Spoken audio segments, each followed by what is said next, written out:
सेठ लखपत लाल अपनी पत्नी रत्ना के साथ पैदल अपने गांव नीलगढ़ की ओर बढ़ रहा था, क्योंकि रास्ते में उसकी बैलगाड़ी खराब हो गई थी।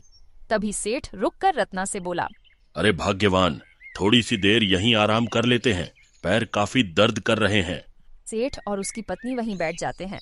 वैसे रत्ना, ऊंचे घर परिवार में जन्म लेने वाला ही बालक ही कामयाब होता है, न कि गरीब परिवार में जन्म लेने वाला। इतना कहकर लखपत लाल एक चरवाहे बच्चे की तरफ इशारा करता है। अब ये बच्चे को देखो, ये जीवन भर सिर्फ बकरियां चराता रहेगा। इसकी 7 पुश्तों को भी नहीं पता होगा कि बड़ा आदमी बोलते किसे हैं। मैं ये सबको नहीं मानती। मेरे हिसाब से तो बच्चा संस्कार और अपने कर्मों से बड़ा आदमी बनता है, और इससे अमीर या गरीब का कोई लेन देन ही नहीं है।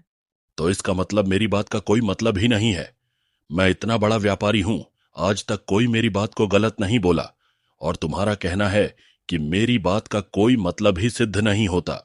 एक बार ध्यान से देखिए, इस बच्चे को अगर इसे अच्छे संस्कार और अच्छी सीख मिली तो वह अवश्य ही एक कामयाब आदमी बनेगा, बल्कि वो आपसे भी बड़ा व्यापारी बनेगा।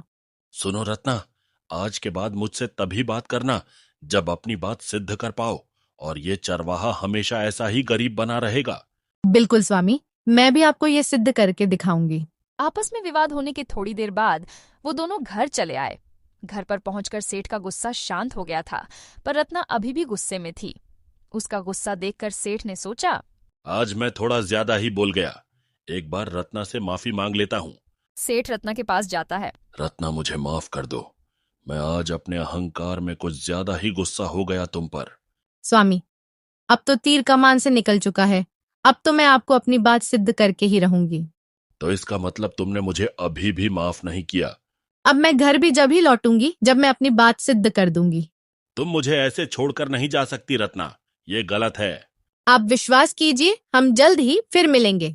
अगर तुम्हें जाना ही है तो जाओ, पर कुछ धन साथ लेके जाओ। नहीं स्वामी, इसकी कोई जरूरत नहीं है, मैं सब कुछ खुद संभाल लूंगी। फिर रत्ना वहां से उसी जंगल की तरफ चली जाती है जहां पर उसे चरवाहे का बच्चा मिला था। वहां पहुंचकर उसने उस बच्चे को खोजना शुरू किया। उसे वहीं एक झोपड़ी दिखी जिसके बाहर वो बच्चा खड़ा था। वो उसके पास जाती है। सुनो बेटे, तुम्हारा नाम क्या है? मेरा नाम पुष्कर है। तुम मेरे साथ चलना चाहोगे? मैं तुम्हें पढ़ाऊंगी और एक बड़ा आदमी बनाऊंगी। इतने में पुष्कर का पिता वहां आ जाता है। क्या हुआ बहन जी, अब क्या कह रही हो मेरे बेटे से? मैं सेठ लखपत लाल की पत्नी हूँ। मैं तुम्हारे बेटे को अपने साथ ले जाना चाहती हूँ। जब मैंने तुम्हारे बेटे को देखा तो न जाने क्यों मुझे इसमें अपना पुत्र नजर आया। मैं नहीं चाहती कि ये पूरा जीवन बकरियां ही चराता रहे। मैं इसे शिक्षित करके विद्वान बनाऊंगी। ये सुनकर पुष्कर का पिता बोला। पर इसके जाने के बाद मेरे जानवरों की देखभाल कौन करेगा? तभी रत्ना ने अपना सोने का हार उसके पिता को दे दिया। ये रखो, इससे कुछ समय तक तुम्हारा गुजारा हो जाएगा। वो देखकर पुष्कर का पिता उससे बोला, बेटा, आज के बाद यही तेरी सब कुछ है। इनकी हर आज्ञा का पालन करना और बड़ा आदमी बनकर अपने पिता को भूल मत जाना। जैसी आपकी आज्ञा। और पिताजी, मैं आपको कभी नहीं भूल सकता। फिर रत्ना पुष्कर को लेकर वहां से दूसरे गांव के लिए निकल जाती है। वहां पर रत्ना ने पुष्कर को गुरुकुल की शिक्षा ग्रहण करने के लिए भेज दिया और वहीं पर एक झोपड़ी लेकर रहने लगी। 4 वर्ष बीत गए। पुष्कर की गुरुकुल शिक्षा पूर्ण हुई। वो रत्ना के पास पहुंचता है। माँ, मेरी शिक्षा पूर्ण हो गई। रत्ना ये सुनकर खुश हो गई और बोली, शाबाश पुष्कर, अब तुम व्यापारिक शिक्षा ग्रहण करने के लिए रोज राज दरबार जाओगे, और वहां पर अगर कोई ऐसा प्रश्न उपस्थित हो जिसका कोई भी उत्तर न दे पाए तो तुम उस प्रश्न को हल करने का दावा करना। लेकिन माँ, मैं उस प्रश्न का जवाब कैसे दे पाऊंगा? रत्ना पुष्कर से बोली, बेटा, तुम उनसे थोड़ी सी मोहलत मांग लेना, उस प्रश्न का जवाब मैं तुम्हें दूंगी। अगले दिन से पुष्कर रोज दरबार में जाने लगा। ऐसे ही 10 वर्ष गुजर गए। अब पुष्कर को राज दरबार में महामंत्री का पद मिल चुका था। एक दिन एक व्यक्ति राज दरबार में आया। महाराज की जय हो। कौन हो तुम और कहां से आए हो? महाराज, मैं दूसरे देश का एक कलाकार हूं। मैंने आपके दरबार की बहुत प्रशंसा सुनी है। तुम्हारा हमारे दरबार में स्वागत है। तुम क्या चाहते हो? अगर आपकी आज्ञा हो तो मैं अपने साथ 2 घोड़ी लाया हूं। उनमें से आप बता सकते हो कि उनमें कौन माँ है और कौन बेटी। महाराज ये सुनकर बोले। क्यों नहीं, जाओ और ले आओ। वो कलाकार दोनों घोड़ी को दरबार के अंदर लाता है। उन घोड़ी को देखकर महाराज बोले। इनमें से ये पहचान पाना काफी कठिन है कि कौन माँ और कौन बेटी है। मेरे ख्याल से मेरे दरबार में कोई ऐसा नहीं है जो इसका जवाब दे पाए। तभी पुष्कर बोला। महाराज, इनका पूरा निरीक्षण करने के लिए इन्हें मैं अपने साथ अपने घर ले जाना चाहता हूँ और इसका उत्तर मैं आपको कल अवश्य दूंगा। मुझे भी कोई आपत्ति नहीं है महाराज, पर मेरी एक शर्त है। अगर महामंत्री जी इसका हल नहीं निकाल पाए तो उन्हें मुझे 50,000 स्वर्ण मुद्राएं देनी होंगी। पुष्कर, क्या तुम इसकी शर्त को स्वीकार करते हो? क्यों नहीं महाराज, बस आप मुझे इन घोड़ी को अपने साथ घर ले जाने की इजाजत दीजिए। जाओ पुष्कर, और कल इसका हल अवश्य निकाल कर लाना। पुष्कर उन दोनों घोड़ियों के साथ घर पहुंचा और रत्ना से बोला। माँ, आखिर इनकी पहचान कैसे होगी कि इनमें से कौन माँ है और कौन बेटी है? ये बहुत आसान है पुष्कर बेटा। फिर रत्ना ने पुष्कर को उसका उत्तर बताया। अगले दिन पुष्कर दोनों घोड़ियों को लेकर राज दरबार पहुंचा। महाराज की जय हो। क्यों महामंत्री जी, इसका उत्तर मिला आपको? फिर उसने सैनिक से कहा कि जाओ और किसी गहरे बर्तन में पानी भर लाओ। तुम ऐसा क्यों कर रहे हो? महाराज, मैंने इन्हें कल रात पानी नहीं दिया। ये दोनों प्यासी होंगी तो पहले ये पानी पी लें। तभी सैनिक ने एक बर्तन में पानी भर के रख दिया। पानी देखकर दोनों घोड़ियां पानी की ओर दौड़ी और एक दूसरे को देखने लगी। फिर उनमें से एक घोड़ी पानी पीने लगी।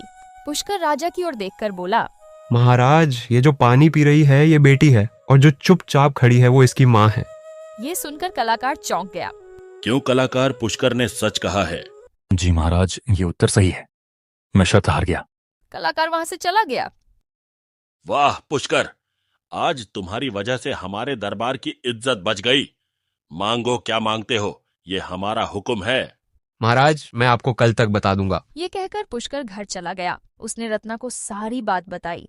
बेटा, तुम उस त्रिसेतु पुल का अधिकार पत्र मांगो जो कि सुवर्ण नगर, हरितवन और नीलगढ़ को जोड़ता है, जिससे कोई भी व्यक्ति, घोड़ा या बैलगाड़ी तुम्हारी इजाजत के बिना ना गुजर सके। पुष्कर ने वैसा ही किया। उसने महाराज से अधिकार पत्र मांगा और महाराज ने उसे दे दिया। उसके बाद पुष्कर 2 सैनिकों के साथ उस पुल के पास रहने लगा और उसने उस पुल पर कुछ नियम लागू कर दिए और उसके साथ आने जाने वाले यात्रियों से कर वसूलने लगा। कुछ समय बाद रात के समय में सेठ लखपत लाल उस पुल से गुजर रहा था कि तभी उसे सैनिकों ने रोका। कहाँ जा रहे हो सेठ? अरे, यहीं पास में मेरी बैलगाड़ी खड़ी है जिसमें कई सारे मूल्य की चीनी भरी हुई है। जल्दी से मुझे जाने दो। बारिश का मौसम हो रहा है। अगर बारिश हो गई तो मेरा बहुत बड़ा नुकसान हो जाएगा। रुक जाओ सेठ, पुल से कोई भी चीज का प्रवेश और निकास करने का समय खत्म हो चुका है। क्या मतलब है तुम्हारा? मतलब कि अब आप कल सुबह ही अपनी बैलगाड़ी यहाँ से ले जा सकते हो। अरे भाई, ऐसा अत्याचार न करो। कुछ समय के लिए इजाजत दे दो। हम भी मजबूर हैं सेठ जी। हाँ, अगर पुष्कर जी आपको अनुमति दे दें तो हम पुल का रास्ता खोल सकते हैं। ये पुष्कर कौन है? इस पुल के मालिक। यही पास ही में वो रहते हैं। लखपत लाल पुष्कर के पास जाता है, मगर उसके घर में बाहर उसे पुष्कर का एक नौकर मिलता है। मेरा नाम सेठ लखपत लाल है।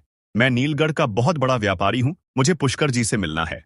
सेठ की बात सुनकर नौकर तुरंत पुष्कर के पास जाता है और सारी बात बताता है। नौकर की बात सुनकर रत्ना बोली। जाओ, जाकर उन्हें अंदर ले आओ। वो सेठ को बुलाने चला जाता है। सुनो पुष्कर, तुम इस व्यक्ति से मिलो जब तक मैं दूसरे कमरे में चली जाती हूँ।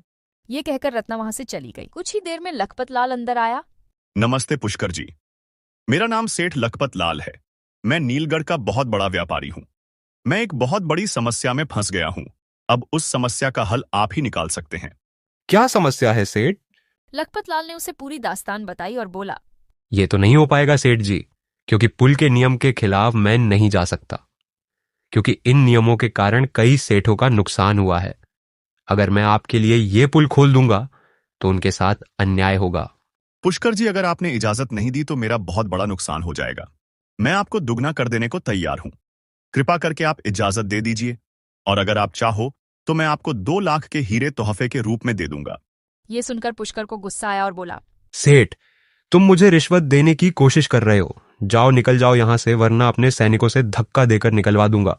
सेठ पुष्कर के आगे गिड़गिड़ाने लगा। तभी रत्ना वहां आ जाती है। रत्ना को देखकर लखपत लाल हैरान हो गया। रत्ना, तुम यहाँ क्या कर रही हो? क्या हुआ जी? आप तो ऊंचे घराने में पैदा हुए हो, इतने बड़े व्यापारी हो, तो इस गरीब घर के बच्चे के आगे क्यों गिड़गिड़ा रहे हो? तुम ये क्या कह रही हो रत्ना? मेरे कुछ समझ में नहीं आ रहा है। जानते हो, पुष्कर वही चरवाहा है जिसे देखकर आपने कहा था कि ये कभी बड़ा आदमी नहीं बन पाएगा, और ना ही इसकी पुश्तें ये जान पाएंगी कि बड़ा आदमी, पैसा, ये सब होता क्या है। सेठ हाथ जोड़ता हुआ रत्ना से बोला, मैं उस विवाद के लिए तुमसे माफी मांगता हूं। दरअसल मैं ही गलत था, मेरी सोच ही बहुत गलत थी। ये देखकर रत्ना पुष्कर से बोली, इन्हें प्रणाम करो, ये मेरे पति हैं और आज से तुम्हारे पिता भी। मैं अपने व्यवहार के लिए काफी शर्मिंदा हूं पिताजी। नहीं बेटे, तुम काफी महान हो। उस दिन के बाद सेठ की विचारधारा बदल गई और वो पुष्कर और रत्ना के साथ एक परिवार की तरह रहने लगा।